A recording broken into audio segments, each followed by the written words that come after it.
2, அதுக்கப்புறம் ஆரம்பமும் 2, அதுக்கப்புறம் முடிவு 3 இருக்கா, திருப்பி எப்படி வரும் அடுத்த இதுல 3, 4 வரும். இப்படி வருதும். இன்னொன்னு என்னன்னா இதுக்குண்டான வித்தியாசம் பாருங்க சேமா இருக்கும். 3, 2 போச்சுன்னா 1, 4, 3 போச்சுன்னா 1. வித்தியாசமும் சேமா இருக்கும். ஃபர்ஸ்ட்ல முடியறதுல அடுத்துல ஸ்டார்ட் ஆகும். ஸோ இப்படி வர கேள்விக்கு எப்படி ஈஸியா சால்வ் பண்ணலாம் அப்படின்னா, ஃபர்ஸ்ட் ரெண்டுத்துக்குண்டான வித்தியாசம் என்ன? வித்தியாசம் எத்தனை? 1/1 போதா?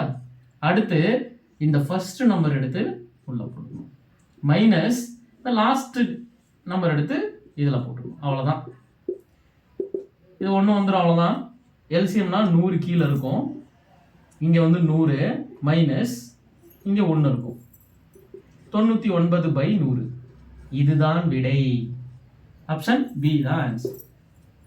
ஸோ இந்த மாதிரி சீரியஸ் வரும்போது, நம்பர் சீரியஸ் கூடுதல் மதிப்பு கேட்கும் போது ஒரே ஒரு கண்டிஷன் தான், எண்டிங் நம்பர் நெக்ஸ்ட் ஸ்டார்டிங் நம்பரா வரணும், அப்புறம் வித்தியாசம் வந்து சேமா இருக்கணும். அப்படி இருக்கும்போது நம்ம இந்த ஷார்ட்கட் யூஸ் பண்ணி போட்டுடலாம்.